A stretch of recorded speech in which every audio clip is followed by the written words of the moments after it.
Regarde ta vie, ne fais pas semblant. Beaucoup de gens ne sont jamais délivrés parce qu'ils ne veulent jamais regarder la réalité en face. Mais ils veulent faire semblant comme si ça concerne les autres, pendant qu'il sait au fond de son cœur que ça le concerne. Je dis maintenant, quiconque travaille contre toi ne demeurera pas dans les ténèbres, parce que la lumière de Dieu va le mettre au grand jour.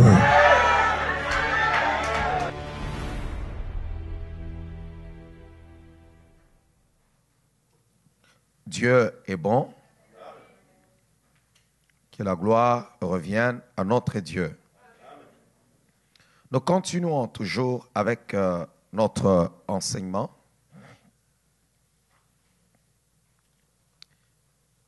Nous parlons de la victoire, briser les forces de la sorcellerie. Et briser. Dans le cœur de l'homme, il y a toujours un pourcentage de la méchanceté.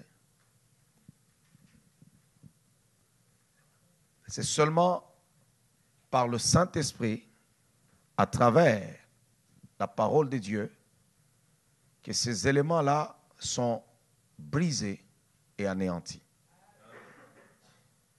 Regarde seulement, lorsque tu refroidis spirituellement, parce que le vieil homme qui se trouve en toi,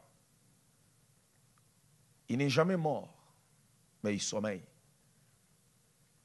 Lorsque tu baisses spirituellement, tu régresses, tu vas voir que ta vieille nature commence à refaire surface. Ça commence à refaire surface. Pourquoi? Parce que le vieil homme sommeille. Il est juste maîtrisé par ta vie, ta façon de mener ta vie spirituelle, par la parole, par le Saint-Esprit. C'est en ce moment-là qu'il disparaît et il laisse place à ce qui est de Dieu d'apparaître. Maintenant, lorsque tu baisses dans ta vie de prière, dans ta vie de marcher avec le Seigneur, le vieil homme commence à réapparaître et à redevenir un peu plus fort. C'est là que tu commences à voir l'homme que tu étais commencer à revenir. Maintenant, il y a des choses qui meurent et qui meurent pour toujours. Alléluia. Je veux d'abord que quelqu'un puisse comprendre en ce jour et dire, je refuse d'être méchant au nom de Jésus. Amen. Je refuse d'être méchant au nom de Jésus-Christ. Non, est-ce que tu peux dire d'abord à ton voisin, ne sois pas méchant. Oh, quelqu'un peut dire à son voisin, ne sois pas méchant. Sois gentil. Alléluia. Ne sois pas méchant. La Bible nous interdit même d'avoir des racines de la méchanceté. Dieu n'aime pas qu'on soit méchant parce que Dieu est bon. La méchanceté, c'est le diable. Et la méchanceté, c'est la sorcellerie. C'est la sorcellerie. Refuse d'être méchant. Wow. Là où tu es, je m'en fous de qui tu sois. Mais si tu es méchant, tu es sorcier. Pendant que je suis en train de parler, regarde ta vie. Ne fais pas semblant. Parce que dans la plupart des cas, en ce qui concerne les messages de délivrance, beaucoup de gens ne sont jamais délivrés parce qu'ils ne veulent jamais regarder la réalité en face. Mais ils veulent faire semblant comme si ça concerne les autres, pendant qu'il sait au fond de son cœur que ça le concerne. Tant que tu n'as pas ouvert ton cœur et que tu ne t'es pas déshabillé devant Dieu, tu ne recevras jamais de délivrance. Lorsque l'ange est arrivé pour secourir Jacob, Jacob voulait faire semblant, mais l'ange lui dit, quel est ton nom? C'était honteux dans ces conditions-là de dire que je m'appelle voleur, je m'appelle escroc. C'est ça le nom de Jacob. Alors, il est gênant pendant ce moment, lorsque tu regardes et que tu te dises, waouh, je suis vraiment méchant. Tu es toi-même face à Dieu. Seul face à Dieu, pendant que tu écoutes la parole. Il n'y a personne qui est autour de toi. Vous êtes nombreux dans la salle en train de m'écouter, mais cependant, tu es seul face à Dieu. Ta conscience face au Seigneur. Tu sais le fond de ton cœur. Alléluia. Tu connais les profondeurs de ton cœur. Il y a des gens qui sont comme Absalom. Ils peuvent te dire, non, ça va, comme il a dit à Tamar. Amnon, c'est ton frère. Pourquoi tu veux en faire toute une affaire? Il a même tranquillisé, mais la Bible dit dans son cœur, il a conçu de la haine jusqu'à aller même produire un meurtre. Tu peux faire semblant là où tu es, mais laisse-moi te dire, les gens qui ne savent jamais pardonner, ils sont sorciers. Alléluia. Quand on a des difficultés à pardonner, on a les racines, on est dans les liens de la sorcellerie.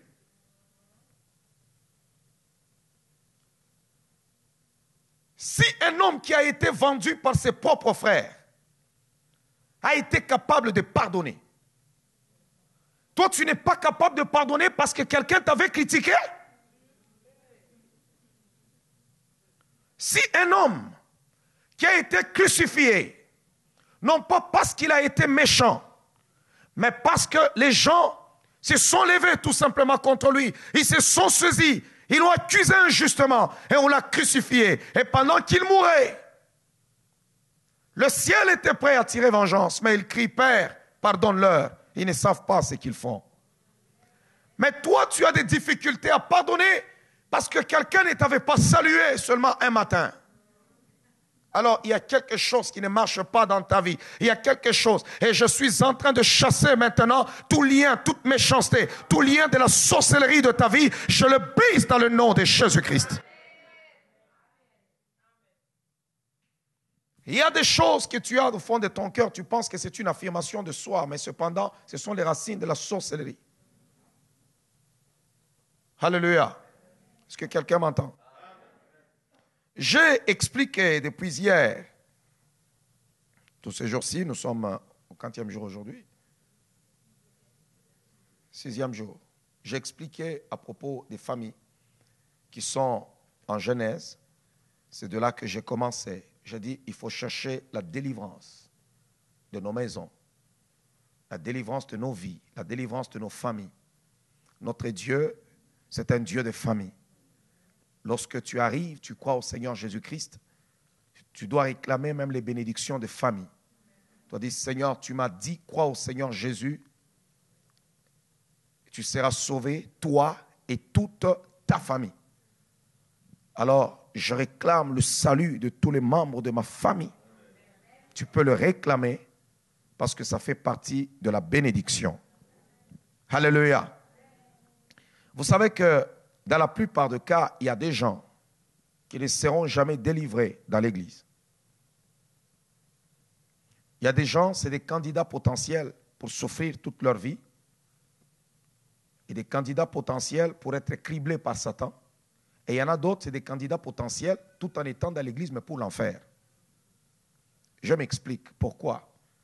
Vous savez qu'il y a des gens, le fait qu'ils parlent en langue, le fait qu'ils prophétisent, le fait qu'ils servent Dieu, ils se bloquent automatiquement à vivre une délivrance. Même si la parole les concerne, ils la jettent pour quelqu'un d'autre. Toi, reçois-la.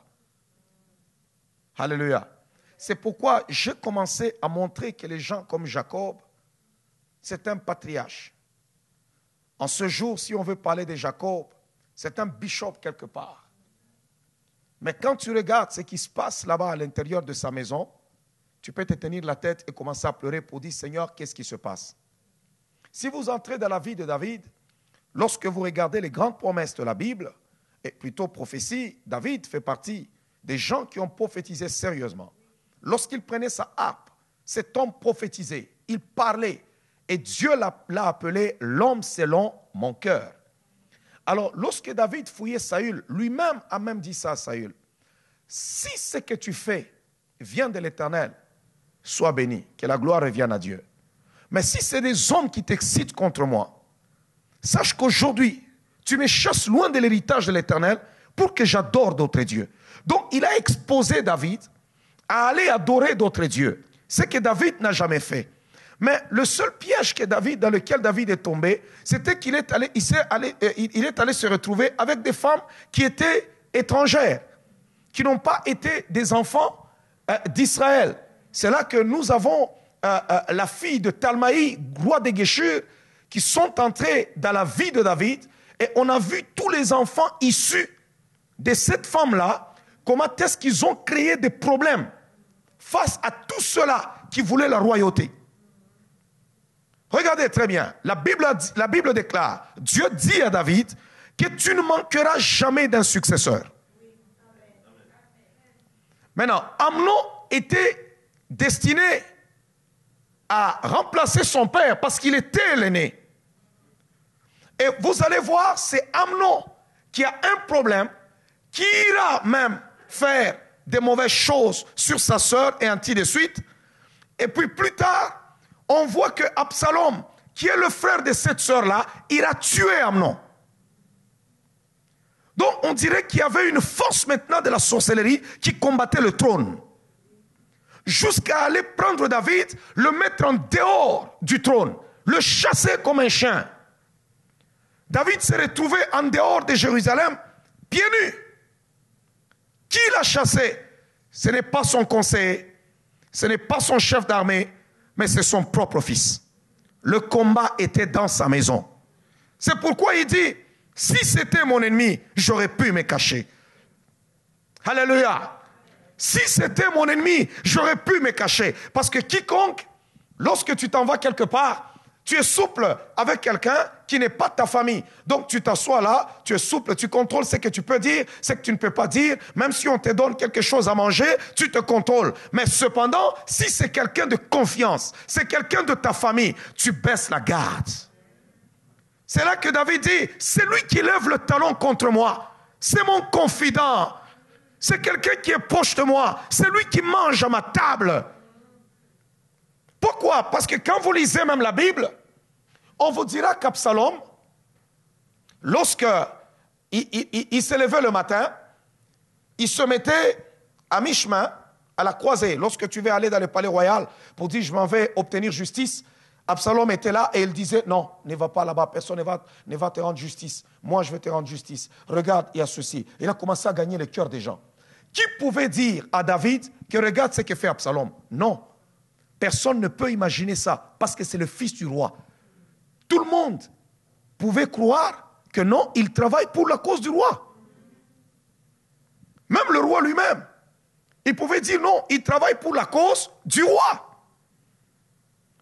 Alléluia.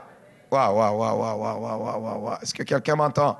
Est-ce qu'on peut acclamer le roi des rois, le Seigneur des seigneurs? Non, les dieux des dieux. Non, est-ce que quelqu'un peut acclamer encore très fort le Seigneur de gloire?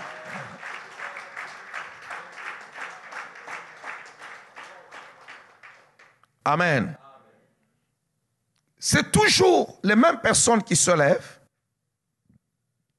Et vous allez voir, même plus tard, on tue Amnon. Absalom est là. On dirait que c'est dans cette famille-là, il voulait déposséder David des promesses. Absalom dit, je vais devenir roi par moi-même. Il chasse le vieux. Mais heureusement, quels que soient les sorciers de la famille, à Dieu appartient le dernier mot. Oh, quel que soit le combat que tu as dans ta vie, je suis en train de t'annoncer une bonne nouvelle, qui ne te vaincront pas. La parole de Dieu déclare qu'ils te feront la guerre, mais ils ne te vaincront pas. Je veux te rappeler juste une écriture. Je te rappelle juste une écriture. Je te rappelle juste une écriture, que l'enchantement et la divination ne pourront rien contre Israël. Quels que soient les enchantements, mais ça ne pourra rien contre toi. Ça ne pourra rien contre toi. Tu ne mourras pas, tu vivras et tu raconteras les œuvres de l'Éternel. Je parle à la vie de quelqu'un. Tu ne mourras pas, tu vivras et tu raconteras les œuvres de l'Éternel. Si en ce jour tu es en ces lieux, c'est parce que Dieu veut te libérer de quelque chose. Il veut te donner une victoire. Tu vas devenir quelqu'un. Ton devenir, le diable ne te volera pas. Les promesses de Dieu dans ta vie, c'est ça ton devenir. Dieu t'a révélé ce que tu dois devenir. Mais regarde là où tu es. Tu te dis, Seigneur, mais regarde où je suis. Si je regarde la promesse, je regarde où je suis. Je me dis, Seigneur, il y a une confusion. Mais la Bible dit, la confusion ne sera pas le partage de ta vie. Je suis en train de t'annoncer une bonne nouvelle. Que ton Dieu s'élève maintenant. Et personne ne pourra t'empêcher d'être ce que Dieu a écrit à propos de toi. Tu deviendras quelqu'un. Tu deviendras quelqu'un. Non, non, non, non, non. Quelqu'un m'entend ce matin. Ce soir plutôt. Ta famille sera un nom. La Bible dit, toutes les familles de la terre tirent leur nom. Donc leur origine dans Dieu lui-même. En Dieu lui-même. Vous savez, le nom définit ton potentiel. Le nom que tu portes, le nom de ta famille définit, c'est ça la projection prophétique de ce que tu seras. Mais regarde aujourd'hui, ton nom est tellement petit, je suis en train de libérer ton nom. Ton nom va forcer le respect aux gens. Tout ce que le diable veut faire contre ton nom, je suis en train de l'écraser au nom de Jésus-Christ. Je libère ton nom à régner. Je libère ton nom à régner. Je libère ton nom à régner. Tu vas régner. Oh, tu vas régner. Il y a des gens, ils peuvent vivre 50 ans.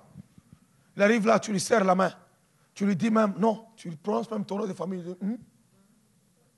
Non, tu dois être quelqu'un quand tu arrives quelque part. Tu dis non, moi, c'est... Imagine que tu es fils d'Abraham. Tu arrives quelque part, seulement dans le pays de Canaan. Tu dis, moi, fils d'Abraham. Tout le monde, ah, ok, ton père. Ah, c'est ça. Quand tu arrives là, tu dis non, moi, c'est le fils d'Isaac. On dit, ah, c'est celui-là. Ah, moi, c'est le fils de Jacob. Ah, c'est celui-là. Maintenant, regardez, quand il y avait la sorcellerie de la famille de Jacob, si tu dis, moi, je suis fils de Ruben, personne ne te connaît. Oh oui. Il est anormal qu'on fasse des enfants, que ces enfants grandissent. Et personne n'est capable de bâtir sa vie. Ils restent toujours autour de la maison. Ils sont toujours là. Ils ne bâtissent rien. Ils ne construisent rien. Non, je refuse ça sur ta vie. Oh, est-ce que quelqu'un m'entend? Ça peut paraître bien. Il y a des gens, ça paraît comme si il y a l'amour dans la famille. On est là en train de se promener. Non, non, non, non. Non. À moins qu'on soit vraiment trop riche. Au point où on a des maisons, je crois, bigénérationnelles, ou je ne sais pas comment vous les appelez. C'est tellement grand. Chacun est là-bas, il circule. C'est gros comme la Maison Blanche. Il y a 37 salles de bain.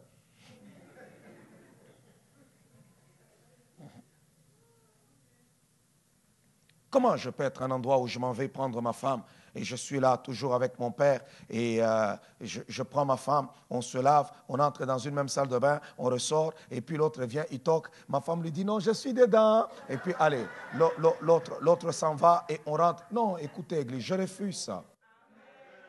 Quand tu es à l'âge, tu grandis, tu veux bâtir ta famille, tu veux être là, tu veux avoir une femme, avoir un mari. Non, tu dois aussi aller, la Bible déclare, le premier homme, le père de la race humaine a fait une déclaration.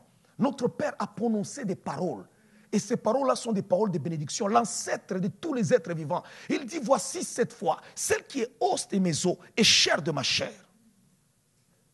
Elle sera appelée parce qu'elle a été tirée. Et voici pourquoi. C'est pourquoi l'homme quittera son père et sa mère. Pendant qu'il fait cette déclaration, il n'y a personne. Ils sont juste à deux. Mais il établit la règle. L'homme doit sortir. Il quittera son père, il quittera sa mère et s'attachera à ça. Je brise toute malédiction sur ta vie. Tu dois quitter au nom de Jésus-Christ.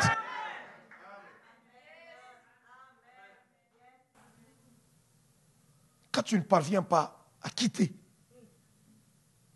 tu es toujours là. Maman, malgré la barbe.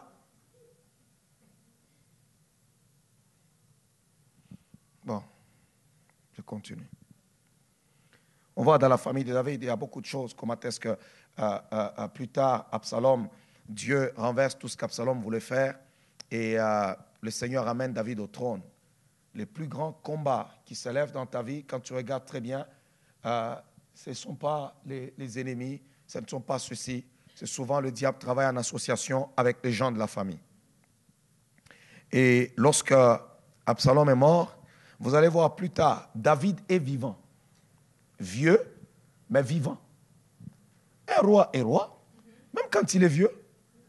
S'il ne veut pas lui-même passer la main, il demeure roi. La Bible dit, Adonijah s'élève. La Bible dit, il est né après Absalom. Est-ce que quelqu'un m'entend? Il est né après Absalom. On va lire dans la parole du Seigneur dans le livre de 1 roi, chapitre 1er.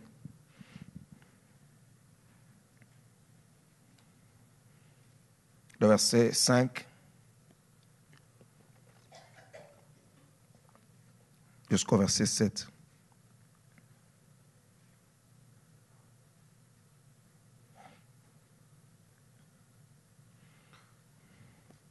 La Bible dit, Adonijah, fils d'Haggith, se laissa emporter par l'orgueil jusqu'à dire, c'est moi qui serai roi. Il s'est procuré un char et des cavaliers et 50 hommes qui couraient devant lui.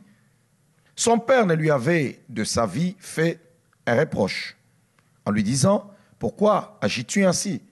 Regardez, même du vivant de son père, c'est comme ça qu'il s'est comporté. Il avait 50 personnes qui couraient devant lui, comme s'il était roi. Et son père ne lui avait jamais dit, mais Adonijah, qu'est-ce qui se passe? Il était fils du roi. Et la Bible dit, Adonijah était en outre beau, très beau de figure, et il était né après Absalom. Donc ça vient toujours chez ces enfants-là. Or, si vous lisez la Bible, David avait d'autres enfants. Mais il n'a jamais eu de problème. Alléluia. Amen. Je crois que je peux trouver là où on parle des autres enfants de David. On va lire d'abord 1 Chronique chapitre 3. On commence au verset 1er. 1 Chronique chapitre 3.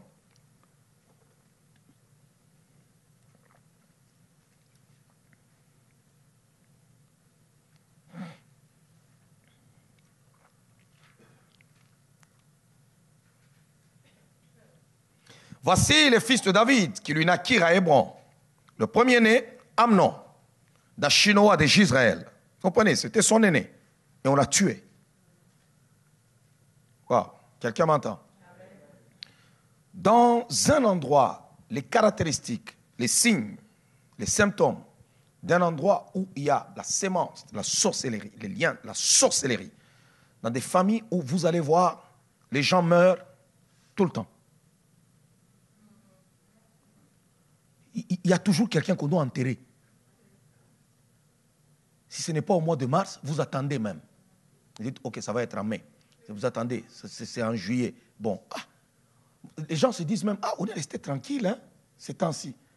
On dirait qu'il n'y a personne qui est mort. Donc, ils sont habitués. Il y a même des gens qui sont habitués, eux-mêmes seulement en famille, ils peuvent faire un salon funéraire pour enterrer, parce que pour eux, c'est comme ça. Alors ça, ce sont des signes ou des caractéristiques d'un endroit où il y a beaucoup de liens démoniaques qui opèrent dans une famille. Alors, je peux dire aussi, deuxièmement, nous avons des querelles interminables. Des querelles interminables.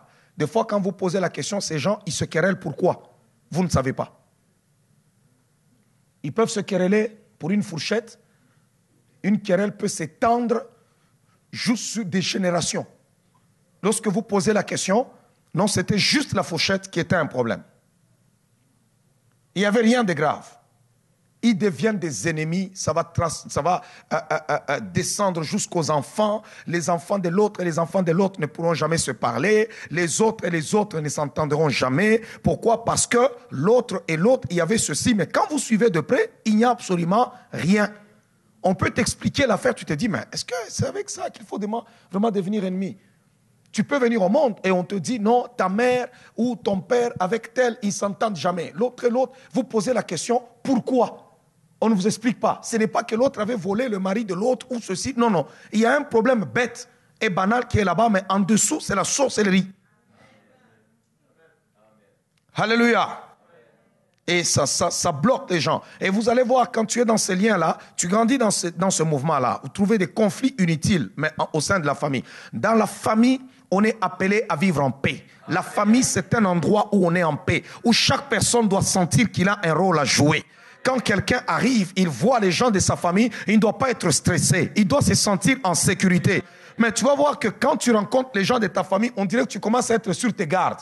Quand tu sors de là, on dirait que tu es bien, tu te sens bien.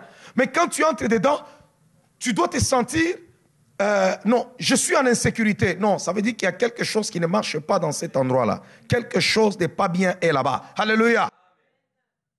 Et la Bible déclare, bon, parce que je parlais d'Amnon qu'on avait tué, pour dire que quand il y a la mort, c'est compliqué. Ici, je suis en train de vous faire lire l'histoire d'un homme dont il est dit, il est l'homme selon le cœur de Dieu.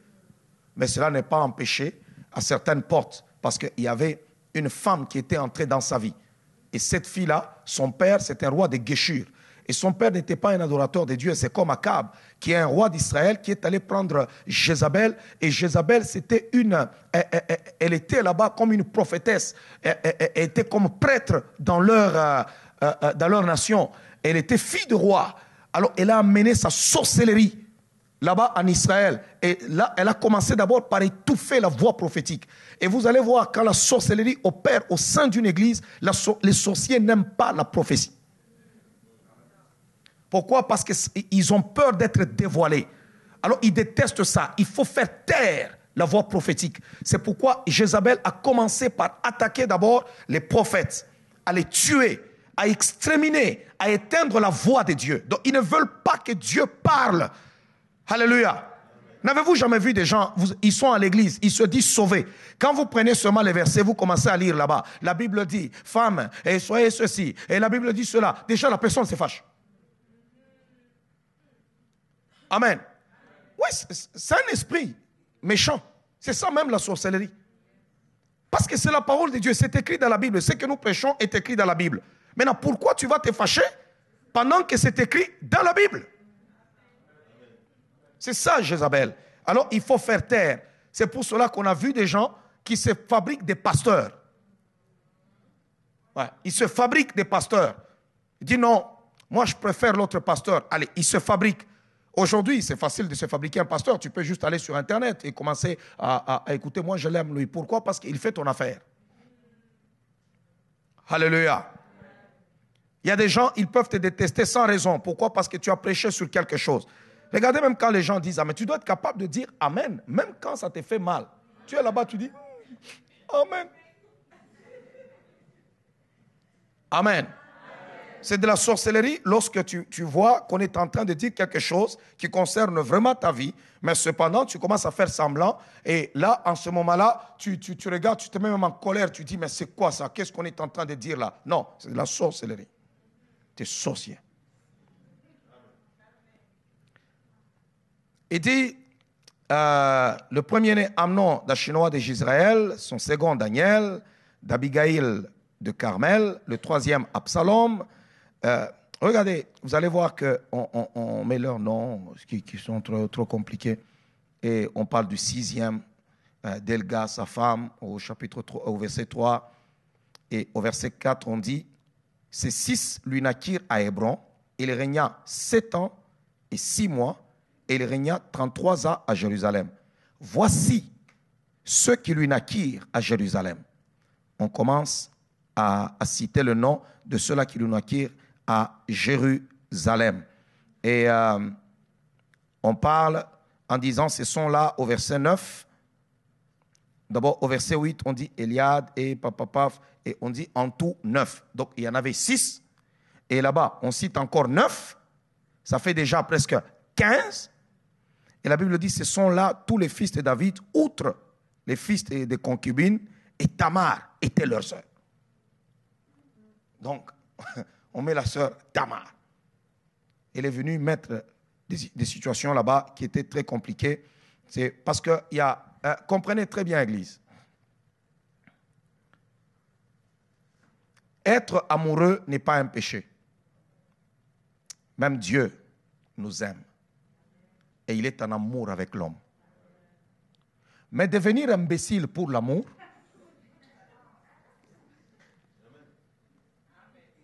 ça démontre que tu es envoûté.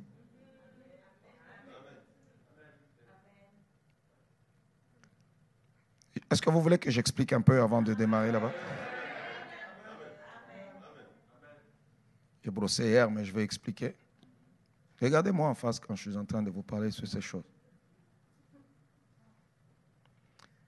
Être amoureux, c'est quelque chose de beau. C'est bon.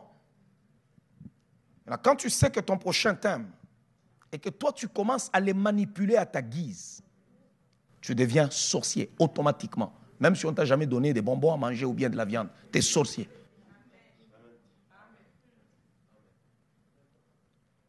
Amen. Parce que Dieu qui a créé l'amour, il a trouvé que c'était une bonne chose. Ça ne doit pas faire souffrir. Lorsque tu as un mari ou tu as une femme qui commence à te faire souffrir au nom de l'amour, ça veut dire qu'il y a un problème là. L'un d'entre vous ne fait pas des choses correctement. Il fait des incantations et des invocations.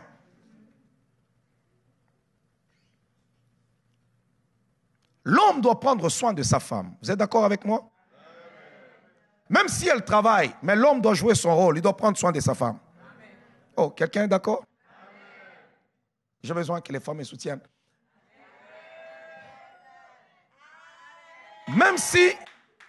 Même si elle travaille, mais tu dois jouer ton rôle. Amen. Oui, parce que il faut que je précise, parce qu'il y a toujours des gens qui aiment me suivre. Demain, vous allez voir aux nouvelles, il a dit que la femme ne doit pas travailler. Il a dit que la femme n'est pas ceci, tout ça, parce qu'on aime trop suivre tout ce que j'ai fait. Je suis l'apôtre de la ville, j'assume.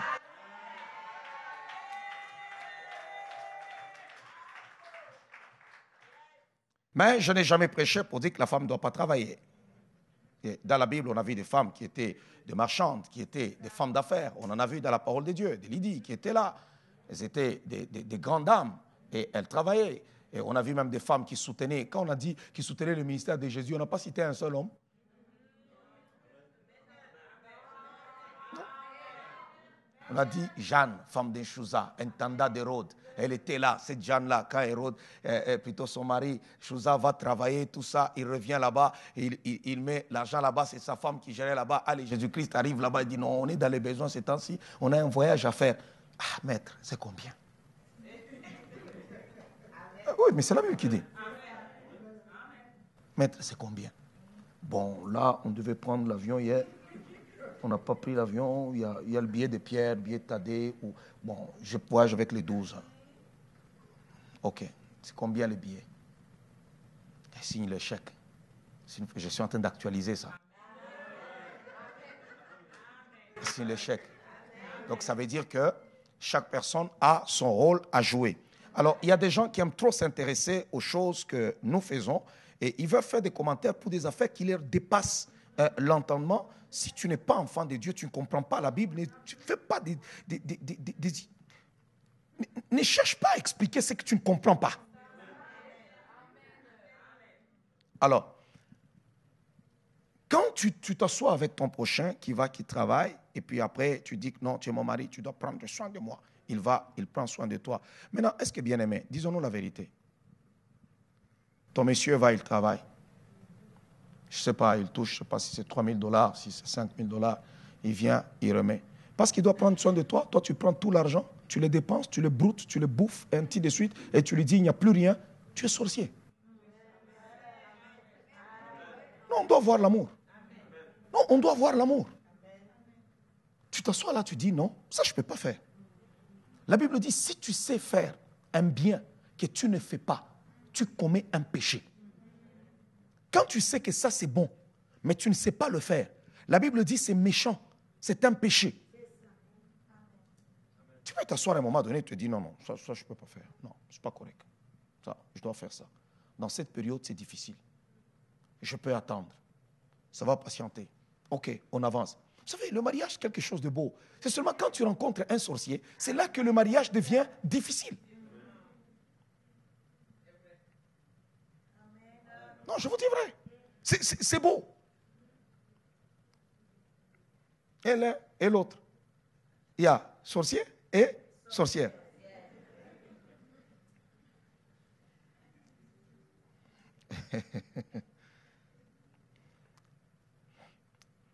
Il y a des gens, quand tu le regardes comme ça, tu sens que la personne est vraiment de mauvaise foi, de la méchanceté, de mauvaise foi.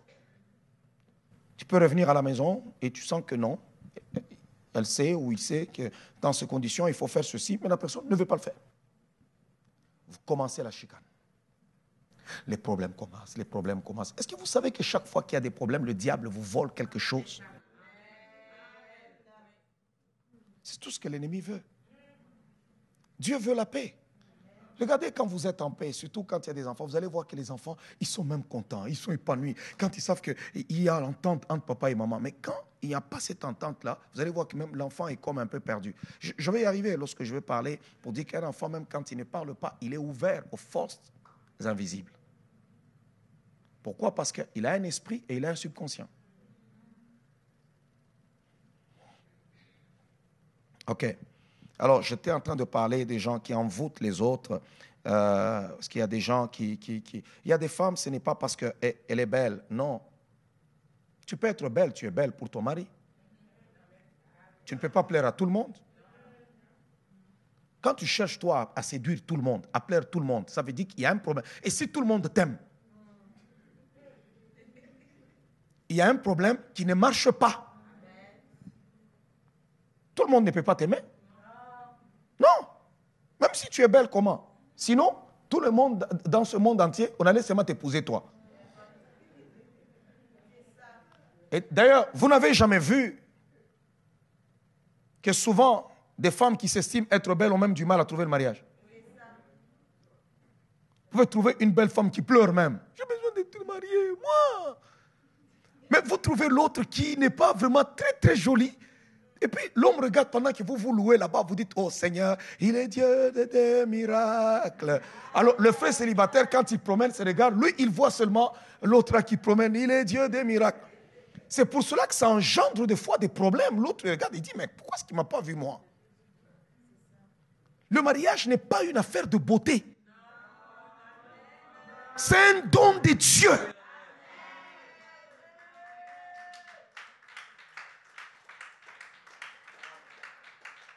Et cela ne veut pas dire non plus ne pas s'arranger, parce que ça ne va pas aussi t'aider. Parce que l'homme de Dieu a dit le mariage n'est pas une affaire de beauté. Ça veut dire que je peux aller à l'église, même si mes cheveux sont comme ça, je vais juste chanter, tu es le Dieu des miracles. Non! L'homme regarde ce qui frappe.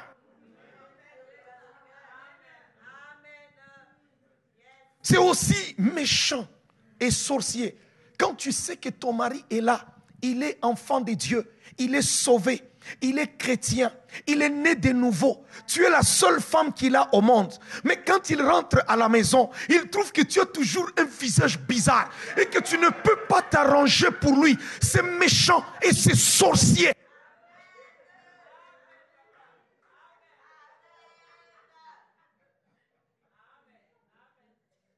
Ça peut faire rire, mais c'est la réalité. C'est la seule femme qu'il aura toute sa vie, qu'il a. Mais quand il entre, il la trouve toujours bizarre là. Et puis elle passe par là. Elle ne sait même pas encore laver le visage. Et tout ça. Et quand elle te touche même la main là-bas, on dirait si on te passe ça au visage, ça peut t'arracher la barbe.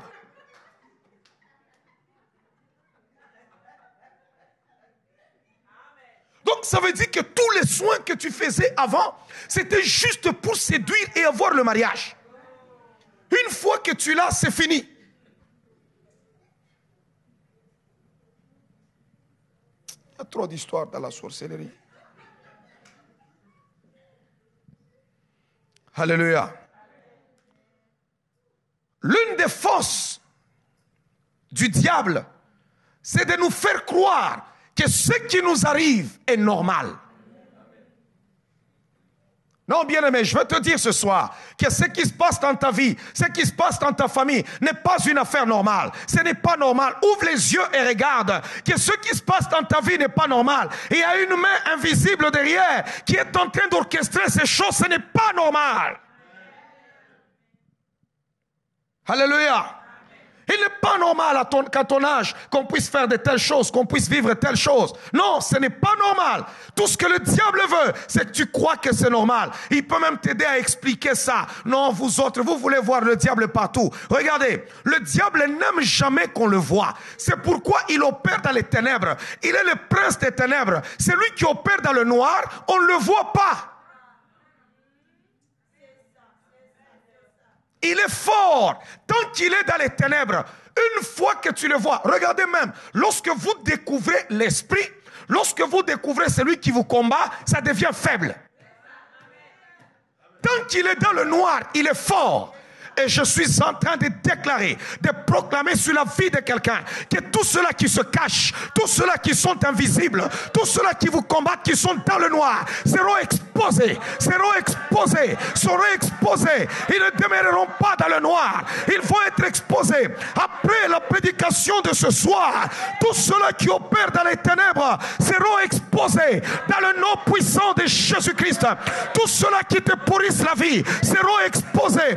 Tous ceux qui travaillent, mais qui sont en train de te faire rire, mais ils travaillent derrière ton dos. Dans le noir, ils sont contents. Ils seront exposés.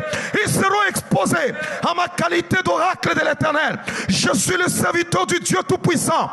Et je déclare maintenant sur ta vie que quiconque travaille contre ta vie, qu'il soit de ta famille, qu'il ne soit pas de ta famille, il travaille contre ta maison, il travaille contre tes enfants, il travaille contre ton bonheur, il travaille contre ta prospérité, mais qui se cache jusqu'à ce jour, il n'est pas encore découvert. À partir de ce soir, ils seront exposés, un après l'autre, ils seront exposés.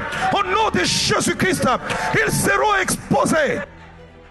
Je dis maintenant, quiconque travaille contre toi ne demeurera pas dans les ténèbres, parce que la lumière de Dieu va les mettre au grand jour.